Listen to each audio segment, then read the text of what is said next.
नमस्कार, आप देख रहे हैं 7C हिमाचल आजकल और मैं हूं दीक्षा कोहली। खबरों की ओर रुख करने से पहले नजर डालते हैं अब तक की मुख्य सुर्खियों पर। शाहपुर दौरे के दौरान मुख्यमंत्री प्रेम कुमार धूमल ने किए ताबड़तोड़ उद्घाटन व शिलान्यास, केंद्र सरकार पर भी खूब बरसे। हिमाचल विधानसभा का मॉनसून सत्र 27 से 30 अगस्त तक चलेगा। विधानसभा चुनाव के मद्देनजर सत्र के आक्रामक होने के हैं आसार।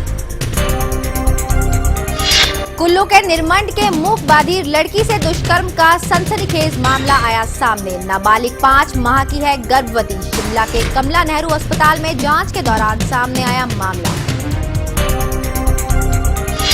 शिमला पहुंचे एंटी टेररिस्ट फ्रंट के राष्ट्रीय अध्यक्ष मनिंदरजीत सिंह बिट्टा, बोले आतंकवाद से सख्ती से निपटने की है जरूरत। और अब खबरें विस्तार से। मुख्यमंत्री प्रेम कुमार धूमल ने अपने शाहपुर दौरे के दौरान कई ताबड़तोड़ उद्घाटन व शिलान्यास किए। उन्होंने गजखड पर बने पुल और आईटीआई के नए भवन का लोकार्पण किया। इसके अलावा मुख्यमंत्री ने चड़ी घेरा सड़क, चड़ी थरोट सड़क के तहत पड़ने वाली चब्बी घाट पर बनने वाले पुल, भनाला हारा बहाव सिंचाई योजना और बोहर दरीनी पेयजल योजना की भी आधारशिला रखी। इसके बाद मुख्यमंत्री ने एक जनसभा को संबोधित करते हुए जहां अपनी सरकार की उपलब्धियां गिनवाई, वहीं केंद्र की यूपीए सरकार पर भी खूब बरसे। मुख्यमंत्री प्रेम कुमार धूमल ने शाहपुर के अपने दौरे के दौरान 12 करोड़ की परियोजनाओं के उद्घाटन व शिलान्यास किए। उन्होंने गजखड पर बने पुल और नए आईटीआई भवन का उद्घाटन किया। इसके अलावा मुख्यमंत्री ने चड़ी घेरा सड़क, चड़ी थरोट सड़क की चंबी खड पर बनने वाले पुल, भनाला हारा बहाव सिंचाई योजना और बोहदरीनी पेयजल योजना की भी आधारशिला रखी। इस मौके पर मुख्यमंत्री ने एक जनसभा को संबोधित किया। इस दौरान उन्होंने अपनी सरकार द्वारा किए गए विकासात्मक कार्यों के बारे में बताया। उन्होंने केंद्र सरकार पर भी प्रहार किया और कहा कि केंद्र प्रदेश सरकार से भेदभाव कर रही है। उन्होंने कहा कि केंद्र ने चावल कोटे और चीनी कोटे में कटौती कर प्रदेश वासियों से अन्याय किया है। मुख्यमंत्री पिछले कुछ दिनों से निचले क्षेत्रों के दौरे पर हैं, जहां वह लोगों को कई सौगातें दे रहे हैं। दिल्ली में बैठी हुई कांग्रेस की सरकार जो महंगाई की मार दे रही है, जो हिमाचल प्रदेश का चावल का कोटा 18,000 मीट्रिक टन से कम करके 6,000 मीट्रिक टन कर रही है, जो चीनी आपको अटल बिहारी वाजपेयी की सरकार में 1 किलो प्रति व्यक्ति मिलती थी, आज वो 550 ग्राम मिल रही है। बाकी रह गई, आपको पता, आपने सोचा कभी ये क्यों हो रहा है? एक तरफ तो खबर आती है कि देश में चीनी का उत्पादन बढ़ गया, चीनी बाहर भेजी जा रही है। हिंदुस्तान का गरीब आदमी चीनी 1 किलो नहीं ले सकता डिपो से प्रति व्यक्ति, लेकिन विदेशों में एक्सपोर्ट होती है और फिर विदेशों से इम्पोर्ट होती है। इसमें दलाली भेजने में भी खाई जाती है, लाने में भी खाई जाती है। निर्भजित निप्पी, 7C हिमाचल आजकल, धर्मशाला।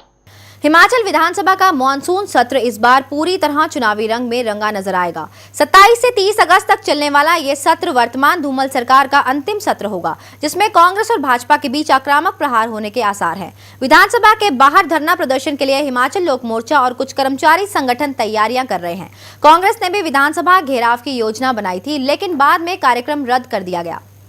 हिमाचल प्रदेश विधानसभा के मॉनसून सत्र की तैयारियां पूरी हो गई हैं। 27 से 30 अगस्त तक चलने वाले इस सत्र में सरकार की ओर से लगभग 5 विधेयक पेश किए जाएंगे। इस दौरान सदन में करीब 190 सवाल पूछे जाएंगे। हिमाचल लोक मोर्चा और कुछ कर्मचारी संगठन विधानसभा के बाहर धरना प्रदर्शन की तैयारियां कर रहे हैं। कांग्रेस ने विधानसभा घेराव के अपने कार्यक्रम को वापस ले लिया है। इस विधानसभा का यह अंतिम सत्र है, जिसमें कांग्रेस और भाजपा एक दूसरे के खिलाफ तीखे तेवर अपनाएंगी। कांग्रेस ने भाजपा सरकार को भ्रष्टाचार के अलावा अन्य मुद्दों पर घेरने की रणनीति बनाई है। वहीं भाजपा ने भी विपक्षी दल कांग्रेस के खिलाफ मॉनसून सत्र के आक्रामक रुख अपनाने की रणनीति बनाई है। यह मौजूदा विधानसभा का आखिरी सत्र होगा और इस मानसून सत्र के खूब हंगामेदार होने के भी आसार हैं। ब्यूरो रिपोर्ट, 7C हिमाचल आजकल, शिमला। कुल्लू के निरमंड में एक मूक बाधिर लड़की के साथ दुराचार का घिनौना मामला सामने आया है। 16 साल की इस लड़की को पेट दर्द की शिकायत होने पर शिमला के कमला नेहरू अस्पताल लाया गया था। यहां चिकित्सकों ने जांच के दौरान उसके पेट में 5 माह का गर्भ पाया। अस्पताल प्रशासन ने इसकी सूचना तत्काल शिमला पुलिस को दी है। इसके बाद ये मामला कुल्लू की एंटी ह्यूमन ट्रैफिकिंग यूनिट को सौंप दिया गया है। पुलिस ने मामले की तहकीकात शुरू कर दी है।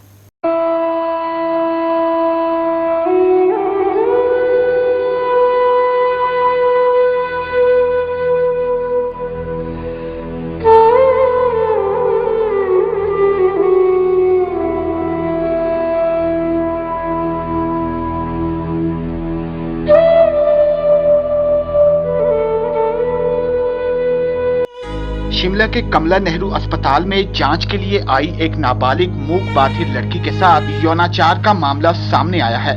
यह लड़की कुल्लू के निरमंड की है और कुछ रोज पूर्व पेट में दर्द की शिकायत के बाद परिजन उसे यहां अस्पताल ले आए थे। अस्पताल में अल्ट्रासाउंड के दौरान उसके पेट में 5 माह का गर्भ पाया गया। लड़की को अस्पताल में भर्ती करवाया गया है। अस्पताल प्रशासन ने इसकी सूचना पुलिस को दी है। जब डॉक्टर के पास लिया उस टाइम पता लग गया भाई ऐसा है।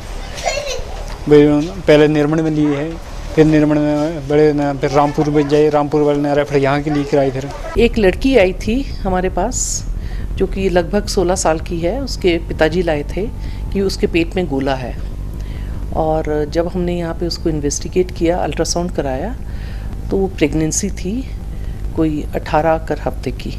लड़की बोल नहीं सकती है, सुन नहीं सकती है, मेंटली रिटार्डेड है, तो और ग्रोथ उसके पैरामीटर सारे कम हैं। लड़की कुल्लू जिला के निरमंड की है, इसलिए शिमला पुलिस ने इस मामले को संबंधित जिला पुलिस को सौंप दिया है। अब कुल्लू जिला की एंटी ह्यूमन ट्रैफिकिंग यूनिट इस मामले की तहकीकात कर रही है। डॉक्टर ने जो है लड़की को फर्दर ट्रीटमेंट के लिए या एग्जामिनेशन के लिए जो है डीडीओ में रेफ़र किया था। डीडीओ में जब डॉक्टर ने एग्जामिनेशन किया तो उन्होंने पुलिस को इन्फॉर्म किया, क्योंकि लड़की और जो उसके फादर हैं वो वहाँ डिस्ट्रिक्ट कुल्लू से बिलोंग करते हैं, तो डिस्ट्रिक्ट कुल्लू पुलिस को इन्फॉर्म कर दिया और वहाँ से पुलिस आ गई है और वो आगे कार्रवाई कर रही है। लड़की बोलने में असमर्थ है, इसलिए वह अपने साथ हुई इस घिनौनी हरकत के गुनहगार के बारे में बता नहीं पा रही है। पुलिस गुनहगार की पहचान करने में जुट गई है।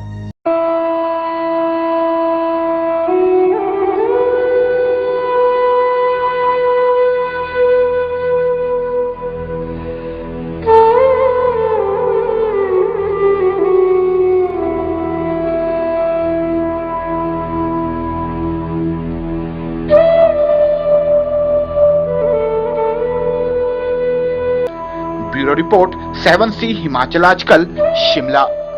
नगरोटा बगवा के कांग्रेस विधायक जीएस बाली ने कहा है कि कांग्रेस ने जब धर्मशाला और मैक्लोडगंज में सिटी पार्किंग बनानी चाहिए थी तो भाजपा ने इसका कड़ा विरोध किया था, लेकिन अब हाल ही में मुख्यमंत्री प्रेम कुमार धूमल ने अपने बेटे अनुराग ठाकुर के लिए धर्मशाला स्टेडियम के निकट सिटी पार्किंग का शिलान्यास कर दिया है। पत्रकारों से बातचीत करते हुए जीएस बाली ने कहा कि इस पार्किंग का नाम सिटी पार्किंग नहीं बल्कि स्टेडियम पार्किंग होना चाहिए, क्योंकि ये सिटी की बजाय क्रिकेट स्टेडियम के पास है। देखिए, जो सिटी पार्किंग तो उसको कह नहीं सकते, हम ये कह सकते हैं कि स्टेडियम पार्किंग है। और मैं समझता हूँ कि धूमल जी स्टेडियम को ध्यान में रख करके वहाँ बनाया गया। सिटी की पार्किंग हमने दौलादार होटल के नीचे ऑलरेडी बना दी हुई थी, जब कांग्रेस पार्टी की सरकार थी तो वहाँ बना दी थी। और जो कांग्रेस पार्टी सिटी में और पार्किंग बनाना चाह रही थी उसको रोकने के मकलोडगंज में प्रयास किया गया, वो रोका हुआ है। तो इन्होंने सिटी पार्किंग नहीं, क्रिकेट ग्राउंड पार्किंग बनाई है, उसको क्रिकेट ग्राउंड पार्किंग बोल सकते हैं। बागवानी मंत्री नरेंद्र बरागटा ने अपने जुब्बल कोटखाई विधानसभा क्षेत्र के तहत नावर बेल्ट की विभिन्न पंचायतों का दौरा किया और करोड़ों रुपए की विकास योजनाओं के उद्घाटन और शिलान्यास किए। बागवानी मंत्री ने इस दौरान सराधार हस्ताड़ी उठाऊ पेयजल योजना और पुजारली में वरिष्ठ माध्यमिक पाठशाला के भवन का उद्घाटन किया, जबकि टिक्कर में पौध संरक्षण केंद्र के भवन और ITI भवन का शिलान्यास किया। टिक्कर में जनसभा को संबोधित करते हुए मंत्री ने कहा कि कांग्रेस ने लोगों से हमेशा कोरे वादे ही किए हैं, जबकि जमीनी स्तर पर कुछ नहीं किया। बागवानी मंत्री नरेंद्र बरागटा ने अपने जुब्बल कोटखाई विधानसभा क्षेत्र के तहत नावर बेल्ट की विभिन्न पंचायतों का दौरा किया और करोड़ों रुपए की विकास योजनाओं के उद्घाटन और शिलान्यास किए। ये पंचायतें पुनर्सीमांकन में रोहड़ू क्षेत्र से कटकर जुब्बल कोटखाई में शामिल हुई हैं। टिक्कर में आयोजित जनसभा को संबोधित करते हुए उन्होंने कहा कि कांग्रेस के नेता विकास के मामले में कपोर शंख ही साबित हुए हैं, वास्तव में उन्होंने किया कुछ भी नहीं। उन्होंने कहा कि वर्तमान सरकार ने सेब बहुल क्षेत्रों में रिकॉर्ड विकास कार्य किए हैं। 2 CA स्टोर तथा शिमला, कुल्लू और किन्नौर में 5 पैकिंग ग्रेडिंग सेंटर खोले गए हैं। इसके अतिरिक्त अब बागवानी तकनीकी मिशन के तहत भी 80% उपदान दिया जा रहा है। मुख्यमंत्री जी ने बहुत बढ़िया काम जो है 4.5 साल का, आपके प्लांट जो है वो पुराने हो गए तो नए लगाओ, बढ़िया स्पर वैरायटी लगाओ। आपका जो है वो सेब ठीक जो है पैकिंग ग्रेडिंग हो, उसके लिए 2 बड़े बाहर से हमने जो है वो पैकिंग ग्रेडिंग के जो सेंटर हमने एस्टेब्लिश कर दिए, जरोल में कर दिया, 5 कर दिए। रिकॉम्पीओ में भी जो है वो काम चला हुआ है, कुल्लू में काम चला हुआ है। 2 CA स्टोर हमने जो है जिला शिमला के अंदर दे दिए, एक इंजीनियरिंग कॉलेज जिला शिमला के अंदर आ गया। और सेब को लेकर के जितना काम 4.5 साल के अंदर हुआ है आपके सामने, जहां क्रॉप इंश्योरेंस में सेब को लिया गया है, जहां सेब के लिए जो है वो मंडियां जो है वो हमारे प्रदेश के अंदर और जिला के अंदर खुल रही हैं। प्रदीप राही, 7C हिमाचल आजकल, Rohru. All India anti terrorist front द्वारा आतंकवाद, भ्रष्टाचार और नशाखोरी जैसी बुराइयों के बारे में लोगों को जागरूक करने के लिए शिमला में एक कार्यक्रम का आयोजन किया गया। कार्यक्रम में फ्रंट के राष्ट्रीय अध्यक्ष मनिंदरजीत सिंह बिट्टा मुख्य अतिथि के रूप में उपस्थित हुए। इस दौरान कलाकारों ने नाटक के माध्यम से आतंकवाद पर कड़े प्रहार किए। इस मौके पर मनिंदरजीत सिंह बिट्टा ने कहा कि आतंकवाद देश के सामने एक बड़ी चुनौती है और इससे सख्ती से निपटने की जरूरत है। भ्रष्टाचार का जिक्र करते हुए उन्होंने कहा कि इसके खिलाफ भी सभी लोगों को लड़ाई लड़नी है और उन्होंने लोगों से आह्वान किया कि राजनीति में ऐसे लोगों को लाएं जो कि स्वच्छ छवि के हों। देश आज दूसरी गुलामी की तरफ जा रहा है और राजनीतिक गुलामी, आतंकवाद की गुलामी, पॉलिटिकल टेररिज्म, इस तरफ देश जा चुका है। एक जरूर कहूँगा, अगर अन्ना हजारे जो उनके साथ भीड़ जुटी थी पहली बार, अगर एक भी शख्स कुर्बानी दे देता तो शायद देश का नक्शा बदल जाता। कुर्बानी से फौज को छोड़ करके, फोर्सेस को छोड़ करके, कुर्बानी से हर नेता, हर आंदोलनकारी भागता नजर आता है। तो देश का तो कोई फ्यूचर नजर नहीं आता। देश कुर्बानी मांगता है, कुर्बानी कानून और दायरे के अंदर मांगता है। तो कुर्बानी देने से सब भाग रहे हैं। आतंकवाद बढ़ रहा है, करप्शन बढ़ रही है, घोटाले रोज इस देश के अंदर हो रहे हैं, किसी को मन के अंदर बोझ ही नहीं। 7C हिमाचल आजकल में फिलहाल वक्त हो चला है एक छोटे से ब्रेक का। बने रहिए 7C हिमाचल आजकल के साथ।